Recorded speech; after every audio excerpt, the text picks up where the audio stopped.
तो अब ये जो मुश्किल है वो लोगों के लिए परेशानी का सबब बनती हुई नजर आ रही है और लोगों में बेचैनी, बौखलाहट जो है वो खुलकर अब सामने आ रही है। और तरह तरह के जो मीडिया विभाग है वो भी यही दिखा रहे हैं। कितने लोगों की जो बौखलाहट है वो खुलकर इस वक्त देखी जा रही है। वो अपनी अपनी अब आगामी जो अपडेट है उसका भी इंतजार कर रहे हैं। हम इस पर चर्चा भी करेंगे, क्या कुछ खामियां हैं, किस तरह से इसे शॉर्ट आउट किया जाएगा और अभी क्या कुछ राहत दी जा रही है, तमाम चीजों को लेकर, और समझेंगे कि आखिर ये होती क्यों है इस तरह की समस्या बार बार जो लोगों को परेशानी, और पिछले 4 दिनों से यही हालात है। और हमारे साथ चर्चा के लिए हमारे साथ खास मेहमान सुमित सुशीलन, एविएशन एक्सपर्ट है, और साथ ही साथ कैप्टन एहसान खालिद, पोर्ट पायलट है, और हर्षवर्धन, एविएशन एक्सपर्ट है। तीनों ही मेहमान हमारे साथ जुड़ चुके हैं। बहुत बहुत स्वागत है आप तीनों का। सबसे पहले सुशीलन जी, मैं आपसे जानना चाहूंगी, इस वक्त जो भी हालात है, अगर हम देखें फ्लाइट कैंसिलेशन की असली वजह क्या है? फ्लाइट कैंसिल का असली वजह है शॉर्टेज ऑफ पायलट्स। जब इंडिगो को ये चीज़ 1 साल पहले से पता था कि पॉलिसीज में चेंजेस आने वाले हैं, ऑलरेडी जो ड्राफ्ट का डिस्कशन है हम इंडस्ट्री एक्सपर्ट के साथ में करते हैं ये चीज़, तो ऑलरेडी डिस्कशन पहले कर चुके थे। और करेंटली जो पॉलिसी चल रहा था उसमें ऐसा था कि जो पायलट्स हैं उनको 6 लैंडिंग का परमिशन था। पर अब जो मॉडिफाई किया गया है जिसमें हम क्रू को ज़्यादा रेस्पिरेट दिए हैं, जिसमें सिर्फ 2 लैंडिंग का परमिशन है और नाइट एक्सटेंड किया गया। जी। सेफ्टी को नजर में रखते हुए मिनिस्ट्री ऑफ सिविल एविएशन ने ये डिसीजन लिया था, और जिसको डेफिनेटली सारे एयरलाइंस को फॉलो कर रही है। और आपने देखा होगा कि सिर्फ इंडिगो कोई इशू हो रहा है, बाकी कोई भी एयरलाइंस ज्यादा कोई इश्यूज के बारे में बात कर नहीं रहे हैं। तो मुझे लगता है कि डेफिनेटली शॉर्ट नोटिस जी। आया और 1 महीने के अंदर उनको इम्प्लीमेंट करना था। पर अगर उनके बैकअप होता और वो ज्यादा पायलट्स को रिक्रूट किए होते तो आई थिंक इशू होता नहीं। ठीक है। एहसान खालिद जी, मैं आपके पास आऊंगी। देखिए, जिस तरीके से अगर हम बात करें तो भारत के घरेलू एविएशन मार्केट में 60% से ज्यादा हिस्सेदारी रखने वाला ये इंडिगो इस वक्त अपने बुरे दौर से गुजर रहा है। और ऐसे में अगर हम देखें तो चौथा दिन है जब ये बताया जा रहा है कि इसकी तकरीबन 500 के करीब जो फ्लाइट्स है वो रद्द हुई है, और इसके पीछे स्टाफ की कमी बताई जा रही है। और इतने बड़े एयरलाइंस में स्टाफ की कमी कैसे हो सकती है, और इसकी वजह से धड़ाधड़ जो सिलसिला है कैंसिलेशन का वो जारी है, ये पूरा माजरा क्या है, जरा इसको समझना चाहेंगे। देखिए, फ्लाइट ड्यूटी रूल्स के चेंज होने का आभास तो एयरलाइन को था ही। ये एक अलग चीज है कि उन्हें लगता था कि उन्हें कुछ एक्सटेंशन मिल जाएगा, लेकिन अहमदाबाद क्रैश होने के बाद से एक्सटेंशन फ्लाइट सेफ्टी के फील्ड में मिलना नामुमकिन हो गया, वो भी कोर्ट ऑर्डर से। तो इस वजह से एयरलाइन फंस गई और वो तैयार नहीं थी इस चीज के लिए। एक तो ये तथ्य सामने है। दूसरी चीज, ये एयरलाइन चूंकि top performing highest profit making company बन रही थी, तो इसमें कमर्शियल रिक्वायरमेंट्स, कमर्शियल डिपार्टमेंट का बहुत हस्तक्षेप रहा इनके ऑपरेशंस में। और इन्होंने ये किया कि पायलट की हायरिंग और ट्रेनिंग को दोनों को फ्रीज कर दिया, क्योंकि उसमें एयरलाइन का पैसा खर्च होता है। तो इससे क्या हुआ कि लास्ट क्वार्टर में, लास्ट ईयर में $1 बिलियन प्लस का रेवेन्यू का प्रॉफिट डिक्लेयर करना 400-500 जहाज के साथ, ये किसी भी इंटरनेशनल मापदंड से डबल है। तो ये जो मिसमैनेजमेंट हुआ उसकी वजह से एयरलाइन को पायलट की ट्रेनिंग जो कि लगातार होनी चाहिए थी उसमें बहुत कमी रही और नजरअंदाज किया गया। लेकिन इस एफडीटीएल रूल के कानून के चेंज होने से इंडिगो जैसी प्रोफेशनली रन एयरलाइन इस स्थिति पे नहीं आ सकती है कि पूरा का पूरा पूरी की पूरी फ्लाइट दिल्ली से या बॉम्बे से या चेन्नई से पूरे दिन के लिए कैंसिल कर देनी पड़े, क्योंकि ये एफडीटीएल रूल जो है ये इनको 10 से 15% मैन पावर हायरिंग के लिए मजबूर कर रहा है। तो 10 to 15% मैन पावर के लिए स्ट्रेस में तो होंगे, लेकिन as of now last 2 days से ये 100% मैन पावर को बोल दिया कि तुम लोग घर में सो। It is not that pilots are doing their maximum best and then airline flights are getting cancelled. Right now pilots are not being rostered for flight only. Aircraft Delhi में खड़े हुए हैं, पैसेंजर्स खड़े हुए हैं, पेड पैसेंजर्स खड़े हुए हैं, और पायलट्स अपने घर में हैं, उनको रोस्टर ही नहीं किया गया है। तो ये ओवर स्ट्रेसिंग ऑफ रिसोर्सेज नहीं है यहाँ पे कोई, मतलब कि या तो ये बहुत बड़ी चाल है या ये इस बात का प्रमाण है कि एक बहुत बड़ी एयरलाइन का बिगनिंग ऑफ एंड हम देख रहे हैं। चाहे वो जेट एयरवेज हो, चाहे वो किंगफिशर एयरलाइंस हो, और उससे पहले भी एयरलाइंस, सारे एयरलाइंस की जब मतलब पीक पे जाकर करके जब लगता है कि ये दुनिया की सबसे अच्छी एयरलाइन है, मालूम चला कि 4 महीने के अंदर में बैंकरप्ट हो गई। तो इस तरह से जो अभी जिस तरह से कैंसिलेशन हो रहा है, तो अगर ये 6-7 दिन इसी तरह से चलता रहेगा, और इन्होंने कहा है कि 10 फरवरी तक हम लाइन पर आएंगे, ये जो एक सेंटेंस है फ्रॉम एन एयरलाइन, ये तो मुझे किंगफिशर एयरलाइन की याद दिलाता है, मुझे जेट एयरवेज की याद दिलाता है, और ये बहुत बड़ा धक्का होगा इंडियन एविएशन सिनेरियो के लिए। मिनिस्ट्री, एविएशन, डीजीसीए, एयरलाइन, सारे लोग मिलकर करके इस एयरलाइन को वापस अपने पैर पे खड़ा करें।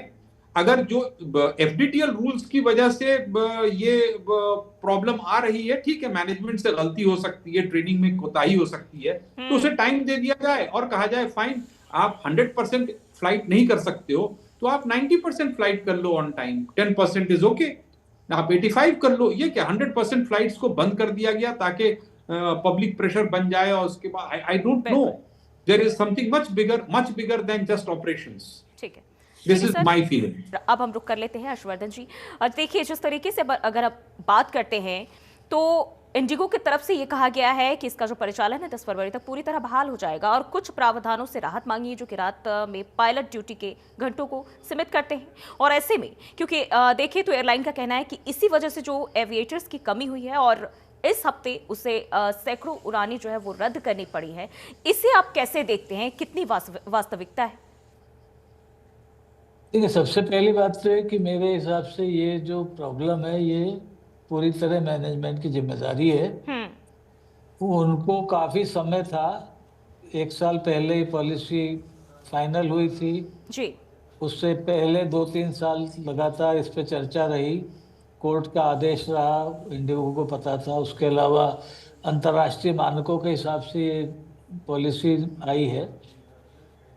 उसकी सॉफ्ट लॉन्च जो है वो 1 जुलाई से शुरू करी गई और फुल रोल आउट जो था वो 1 नवंबर 2025 से करा गया।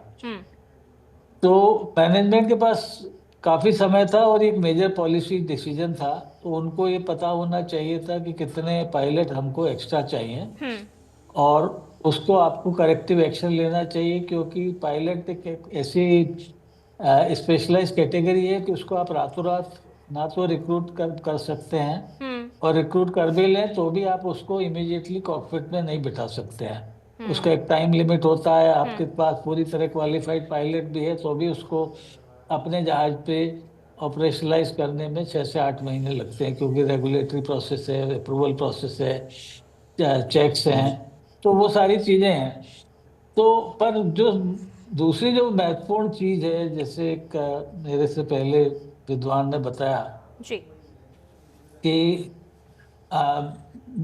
ये प्रोसेस शुरू हुई थी 1 नवंबर 2025 को। अभी अचानक आके 3 दिसंबर को आके स्थिति क्यों बिगड़ी, जबकि मार्केट में इस टाइम पीक डिमांड है, ट्रैफिक पीक का है, छुट्टियों का ट्रैफिक है, अंतर्राष्ट्रीय लोग आए हुए हैं, शादियों का सबसे बड़ा सीजन है। बिल्कुल। तो ऐसे में पायलटों के बारे में जैसे बताया कि वो रोस्टर ही नहीं कर रहे हैं, ठीक है। तो कहीं ना कहीं मुझे कुछ मैनेजमेंट की इसमें एक अपनी कुछ नियत पे भी कुछ शंका लगती है कि वो सरकार से ये चाह रहे थे कि पॉलिसी कहीं वापस रोल बैक हो जाए। ठीक है। पर सरकार के साथ स्थिति ये है कि वो भी उसको जानबूझ कर रोल बैक नहीं कर सकते, क्योंकि एक सेफ्टी का सवाल है। बिल्कुल। तो अभी जो स्थिति है वो कह रहे हैं कि अब इसमें जो सबसे पहली चीज है कि भाई 3 महीने लगेंगे उन्हें उसको स्ट्रीमलाइन करने में। तो इसका मतलब ये नहीं कि आप 3 महीने पैसेंजर्स को इसी तरह से परेशान करे रखेंगे अगर आपके पास मैन पावर नहीं है। जैसे उन्होंने कल जो नंबर्स दिए इसके चीफ एग्जीक्यूटिव ने इंडिगो के, उसके हिसाब से तकरीबन 10% पायलट्स की शॉर्टेज है। एक बार तो उन्हें अपने ऑपरेशन, ठीक है, उन्हें ऑपरेशन 10% अपने कर्टेल करने चाहिए जी। और दूसरी बात यह है कि उसके हिसाब से लोगों को अभी से आगाह कर दें कि कौन लोग जा सकते हैं, कौन नहीं जा सकते। इस बदइंतजामी से लोगों को परेशानी से उन्हें मुक्ति मिलनी चाहिए। बिल्कुल। ठीक है, हमारे साथ कबीर मलिक साहब भी बने हुए हैं लगातार, अब उनसे भी हम जानेंगे। देखिए सर, इंडिगो की अगर हम बात करते हैं तो इंडिगो के ऑपरेशन में इतना बड़ा जो ब्रेकडाउन है वो क्यों दिखा है? क्योंकि इस वक्त तमाम जो शहर देश भर के अलग अलग शहरों में जो एयरपोर्ट्स के हालात है वो बहुत ही खराब है। लोगों में बौखलाहट देखी जा रही है, इतनी देर से वो अपनी फ्लाइट्स का इंतजार कर रहे हैं और अचानक से ये आता है कि ठीक है कैंसिल हो गई फ्लाइट्स इस वक्त। और जब इंडिगो की तरफ से कहा जाता है तो कहा जाता है कि लोगों की शॉर्टेज है, इस वजह से और भी कई सारी समस्याओं का हवाला दिया जाता है। कितना इत्तेफाक रखते हैं आप? मैंने 1-1.5 साल पहले से मैं आपको बताता हुआ आ रहा हूँ, जब नोटिफिकेशन हुआ था कि ऐसे आने वाले हैं, और ये सिर्फ इंडिगो के साथ नहीं, जो बड़ी फ्लीट एयरलाइंस है उनके साथ भी होने वाला है। और वही चीज हुआ है। और आने वाले टाइम में अगर इसको नहीं ठीक किया गया, अपने स्टाफ को नहीं बढ़ाया गया, तो ये दोबारा से बहुत बड़े लेवल पे होगा, जिससे अपने कस्टमर जो पैसेंजर्स हैं उनका ट्रस्ट जो है एयरलाइन के ऊपर से ब्रेक होगा। हो सकता है ये अपनी मार्केट भी लूज करें आने वाले टाइम में। तो ये जो हुआ है ये सही नहीं है, और इसके ऊपर ध्यान देने वाली बात पूरी मैनेजमेंट और सिस्टम की थी। इन्होंने नहीं दिया, इसको नेग्लिजेंसी करते रहे, इग्नोर करते रहे। यही वजह कि आज इतनी बड़ी प्रॉब्लम खड़ी हो गई है। और इसके साथ साथ ये तो प्रॉब्लम थी, जैसे अभी दिसंबर जनवरी जो है पीक आवर्स हॉलीडेज होते हैं, विंटर हॉलीडेज होते हैं, ये पीक सीजन होता है। इसके अंदर पैसेंजर्स की जो संख्या है वो डबल हो जाती है। दूसरा, इसमें वेदर का इफेक्ट भी है। तीसरा, टेक्निकल ग्लिच भी इसमें आए थे, जिस वजह से जो पीछे फ्लाइट थी वो आगे जाके शिफ्ट हो गई हैं। और कुछ ऐसे डिस्पैचर और दूसरी तरीके की प्रॉब्लम्स आई हैं, जैसे पुणे एयरपोर्ट पे हुआ, महाराष्ट्र के एयरपोर्ट पे हुआ, उस वजह से भी ये प्रॉब्लम आकर खड़ी हो गई। त्रिवेंद्रम एयरपोर्ट केरला में भी ये प्रॉब्लम चल रही है, वहां पर भी पैसेंजर्स है बहुत बड़ी संख्या में बैठे हुए हैं। वहां की जो कनेक्टिंग फ्लाइट थी वो सारी डिसकंटिन्यू कर दी गई है। हो सकता है 2-3 दिन में री शेड्यूल हो। और ये एक बहुत बड़ा ग्लिच है जो पैसेंजर्स को फेस करना पड़ रहा है। कंपनी इस तो फेस करेंगी इसको, लेकिन पैसेंजर्स के अंदर ज्यादा सफर कर रहे हैं। एक तो वेदर भी ठीक नहीं है, दूसरा हॉलीडेज लोगों के खराब हो रहे हैं, और उनके साथ जो छोटे बच्चे ट्रैवल कर रहे हैं। अभी जो वेदरली भी जो है काफी वायरस फैला हुआ है, वायरल है, लोगों को खांसी जुकाम गला खराब है। और एक जगह इतनी भीड़ इकट्ठी होने से बहुत सारी प्रॉब्लम्स जो हैं एक साथ खड़ी हो गई हैं, और पैसेंजर्स तो जो क्या है इस एकदम से हालात को पैनिक देखते हो हुए रखे हैं। तो मान इस सकते हैं कि सिचुएशन को भारत में जो एयरलाइंस संभालना है भी वो बड़ा ओवर मुश्किल काम शेड्यूलिंग है। पर चल रही है, यानी कि अगर हम देखें तो पायलट और क्रू की क्षमता से ज्यादा फ्लाइट्स जो है उसका प्लान किया जा रहा है। मैं आपकी आवाज सुन नहीं पाया, दोबारा से बता पाएंगे क्या जी प्लीज? सर, मैं पूछ रही हूँ कि इस वक्त अगर हम देखें तो भारत में जो एयरलाइंस है, क्या वो अब ये प्लानिंग लेके चल रहे हैं कि पायलट्स और क्रू की क्षमता से ज्यादा फ्लाइट्स पर ध्यान दिया जाए, इन पे प्लान किया जाए? देखिए, मैं आपको एक बताना चाहता हूँ। आप बोले कि मेरे को म्यूजिक बनाना है, म्यूजिक बनाने के लिए आप बहुत सारे म्यूजिक बजाने वाले साधन तो ले आए हैं, लेकिन उनको बजाने वाले लोग नहीं है आपके पास। आपके पास संगीतकार नहीं है गाने वाले। तो ये सेम वही मैं एग्जांपल देना चाहता हूँ। आपके पास प्लेन तो है, लेकिन चलाने वाले लोग नहीं है, उसके अंदर ऑपरेशन करने वाले लोग नहीं है। तो आप क्या ज्यादा से ज्यादा फ्लाइट पे ध्यान देंगे? आपको ध्यान कहाँ देना है कि जो सोर्स है उसको उड़ाने वाले लोग हैं, उसको चलाने वाले लोग हैं, केबिन क्रू जो अंदर काम करने वाले लोग हैं, उनकी संख्या आपको बढ़ानी पड़ेगी, तभी आप ज्यादा से ज्यादा फ्लाइट्स कर पाएंगे। जो भी आप 65% का क्लेम करते हैं इंडिया के अंदर अपनी शेयर होल्डिंग कस्टमर्स के ऊपर, अगर इसको बनाए रखना है और अपनी खास साख को बचाए रखना है, तो इसके ऊपर आपको काम करना बहुत जरूरी है। अदरवाइज ये मार्केट आप लूज करेंगे। और ये एविएशन सेक्टर ऐसा है कि जब ये कोलैप्स करता है तो इसको कोलैप्स करने में बहुत साल या महीने नहीं लगते हैं, विद इन डेज एकदम से आप उड़ जाते हैं मार्केट से। तो आपको अपने पायलट्स को, केबिन क्रूज को, कॉकपिट क्रूज को, दूसरे जो आपके स्टाफ हैं, ग्राउंड स्टाफ हैं, इनकी संख्या को बढ़ाना बहुत जरूरी है। और आपको पायलट को आउटसोर्स करना बहुत जरूरी है। मैं आपको ध्यान दिलाना चाहूंगा हिंदुस्तान के अंदर। जी मैं बहुत मेन पॉइंट आपको बताना चाहता हूँ, जरा सुनिएगा। ये बहुत बड़ा मैसेज है सरकार के लिए भी और एयरलाइंस के लिए भी। आप अपने क्रेडिट प्रोग्राम तो करिए, लेकिन जो बच्चे अभी अपने सीपीएल और एटीपीएल करके बैठे हैं, आप उनको भी रिक्रूट करिए, आउटसोर्स आप जो है अपॉइंट कीजिए, और केबिन क्रूज की भी आप ज्यादा से ज्यादा अपॉइंटमेंट करना शुरू कीजिए, और तभी आप कामयाब हो पाएंगे। अदरवाइज आप जहाजों को बढ़ाते जाएंगे और भीड़ इकट्ठी करते जाएंगे, जहाजों को पार्किंग में लगाते जाएंगे, तो उससे आपको कोई प्रॉफिट नहीं होने वाला। आप मार्केट लूज करेंगे डेफिनेटली, और ये पैनिक सिचुएशन हर 2 महीने 3 महीने बाद आकर खड़ी हो जाएगी।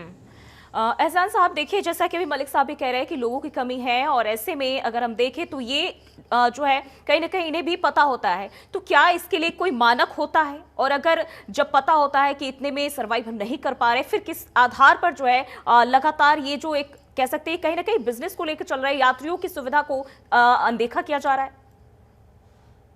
Indigo airline professionally run airline है और ये ज्यादातर चीजों को सिस्टम से मैनेज करते हैं। तो ये इस तरह से इतनी बड़ी कमी क्यों आई, they have to do internal पता करना होगा। लेकिन जो बात सत्य है वो ये है कि ये एयरलाइन कमर्शियल डिपार्टमेंट चलाता है, ना कि ऑपरेशंस डिपार्टमेंट। और इसका मतलब ये है कि कमर्शियल टर्म्स जो हैं वो पैरामाउंट होते हैं ओवर ऑपरेशंस टर्म्स।